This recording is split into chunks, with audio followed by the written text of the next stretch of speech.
ਜੇ ਰੱਬ ਮਿਲਦਾ ਨਾਤਿਆਂ ਧੋਤਿਆਂ ਤਾਂ ਮਿਲਦਾ ਡੱਡੂਆਂ ਮੱਛੀਆਂ ਨੂੰ।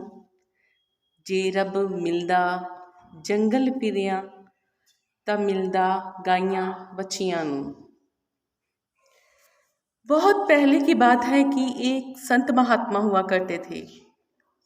पूर्ण संत थे वो, उच्च कोटि के त्रिकालदर्शी थे। उनके बहुत से सेवक थे। संत महात्मा जी क्या करते, जो उनके पास सेवक आते थे उनके कर्मों का हिसाब किताब देखते और उसके मुताबिक उनको सेवा देते थे।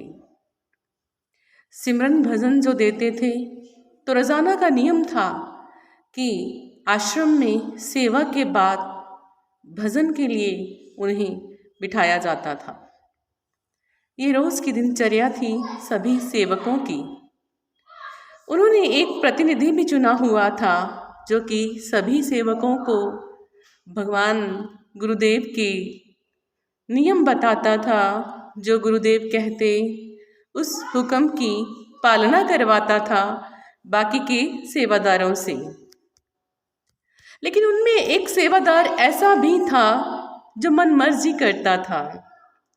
जब भी प्रतिनिधि कोई सेवा के लिए उन्हें आवाज़ लगाते तो पहले तो वो अपने मुंह के ऊपर कितने ही बल डाल लेता था कि मेरे को क्यों बुलाया गया। उसकी दिनचर्या में यही होता कि जो भी प्रतिनिधि कहता उस बात को वो काटता ज़रूर और बाकी के सेवकों को भी कई बार खराब करता। इस बात का गुरुदेव को भी पता था। कई बार सेवा के लिए हुक्म आने पर वो कहता कि मैं तो तीर्थ नहाने के लिए जा रहा हूँ, मैं तो भगवान को माथा टेकने के लिए जा रहा हूँ, मालिक ने जो कहा है मैं तो वही कर रहा हूँ, भगवान की उपासना ही कर रहा हूँ। ये बात गुरुदेव बहुत दिनों से देख रहे थे। एक दिन गुरुदेव को बहुत गुस्सा आया।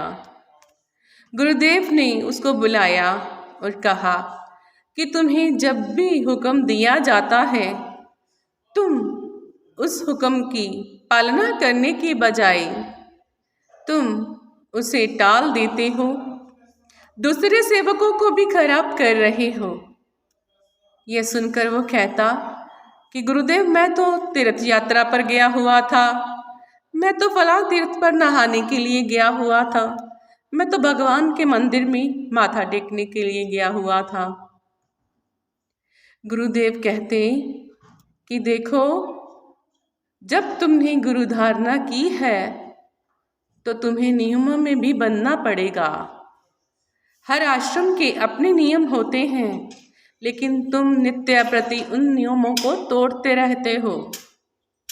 ये तुम्हारे लिए अच्छी बात नहीं है। तो वो कहता गुरुदेव आप मुझे ही कहते हो, प्रतिनिधि को तो कुछ कहते नहीं हो, वो अपनी मर्जी करते हैं। गुरुदेव ने बहुत समझाया कि जो तुम्हारे कर्म होते हैं उन्हीं के अनुसार जैसे मैं हुक्म देता हूँ वो प्रतिनिधि वैसे ही तुम्हें सेवा पे ले जाते हैं, लेकिन तुम खुद तो सेवा करते नहीं हो तो दूसरों को भी खराब करते हो। गुरुदेव को भी उस दिन बहुत गुस्सा आया हुआ था। वो एकदम से गुस्से में बोले कि ठीक है, जैसे तुम्हें सेवा के लिए बुलाया जाता है तो तुम अपने माथे पे कितने बल ले आते हो और नित्य प्रति तुम्हारा यही होता है कि मैं तो तीर्थ यात्रा पे नहाने के लिए जा रहा हूँ, तो जाओ तुम अगले जन्म में ऐसे प्राणी बनोगे जो नित्य जल में रहोगे और तुम्हारे शरीर के ऊपर भी कितने बल पड़े होंगे। ये बात सुनकर एकदम से वो सेवक डर गया और गुरुदेव के चरणों में गिर पड़ा। गुरुदेव मुझे माफ़ कर दीजिए, क्योंकि वो जानता था कि गुरुदेव त्रिकालदर्शी हैं, गुरुदेव पूर्ण महात्मा है, गुरुदेव ईश्वर का रूप है। ये जानते हुए भी वो अपनी मन मर्जी नित्य दिन करता रहता था। क्या होता है, अब गुरु का कहा तो टल नहीं सकता। गुरुदेव कहते हैं कि तुमने बहुत सेवकों के दिल भी दुखाए हैं और आश्रम के नियमों को भी तोड़ा है। अब जो वचन निकल गए वो तो पूरे ही होंगे। लेकिन चरणों में गिर पड़ता है और कहता है कि गुरुदेव मेरी मुक्ति कैसे होगी। तो गुरुदेव कहते हैं ठीक है, अब तुम इतने विनय कर रहे हो तो मैं तुम्हें बताता हूँ कि कलयुग में श्री गुरु नानक देव जी महाराज आएंगे और वो तुम्हारे शरीर के ऊपर बैठकर सारी रात कीर्तन करेंगे तो तुम्हें मुक्ति मिल जाएगी इस जन्म से। कलयुग में जब श्री गुरु नानक देव जी महाराज जी आते हैं तो एक बार क्या होता है, किसी गांव में वो जाते हैं।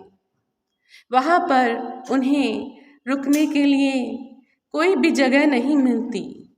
वहाँ के प्राणी बहुत दुष्ट प्रवृत्ति के होते हैं। वो गांव में रुकने नहीं देते, गुरुदेव का आदर नहीं करते। गुरुदेव चुपचाप वहाँ से चले आते हैं। श्री गुरु नानक देव जी महाराज बाला मर्दाना के साथ होते हैं। एक जगह नदी के किनारे आकर कहते हैं कि यहीं बैठ जाओ, यहीं सारी रात कीर्तन चलेगा।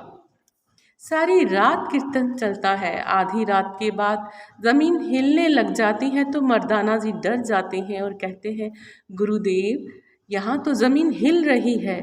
तो गुरु नानक देव जी महाराज जी कहते हैं कि मर्दाना चुपचाप बैठे कीर्तन करते रहो, रबाब बजाते रहो, कोई बात नहीं।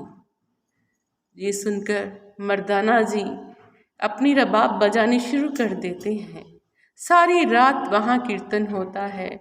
सुबह जब श्री गुरु नानक देव जी वहाँ से उठते हैं तो वो जहाँ जो मगरमच्छ बना हुआ होता है वही सेवक जिसने गुरुदेव का हुक्म नहीं माना था और जिसे मगरमच्छ का रूप लेना पड़ा था, उसके शरीर पर अनेकों बल थे, वो आत्मा का रूप ले लेता है और गुरु नानक देव जी के सामने आता है और कहता है गुरुदेव मुझे माफ़ कर दीजिए, मैंने पिछले जन्म में बहुत पाप किए।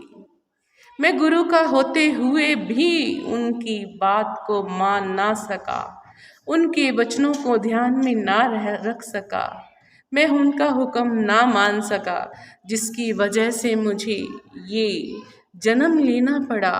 जब भी गुरुदेव मुझे बुलाते तो मैं अपने मुख पर त्रुटियाँ ले आता था, लाखों बल डाल लेता था अपने मुंह के ऊपर और वही बल वाला शरीर मुझे धारण करना पड़ा, मगरमच्छ का रूप लेना पड़ा। आप कलयुग में आकर यहाँ मेरे जीवन को मुक्त करने के लिए आए हैं, मैं आपको लाखों बार नमन करता हूँ। इतना कहते हुए उसने शरीर त्याग दिया। तो ये होता है संत महात्मा की गल लगने से कि पता नहीं कितने जन्मों की मैल जो चढ़ी होती है, पता नहीं कितने जन्मों के दोष होते हैं तो दूर हो जाते हैं। लेकिन जब हम महात्मा के गले लगते हैं तो हमें मालिक दया मेर करे कि हम उनके वचनों का पालन कर सकें, जो हुक्म हो हम उसको मान सकें। मालिक की दया मेर हम सब पर करे। तो कैसी लगी आपको मेरी स्टोरी? अगर आपको मेरी स्टोरी अच्छी लगती है तो मेरे चैनल को सब्सक्राइब कीजिएगा, जिन्होंने अभी तक नहीं किया। लाइक और शेयर कीजिएगा। हम कल फिर मिलेंगे एक नई स्टोरी के साथ। ओके।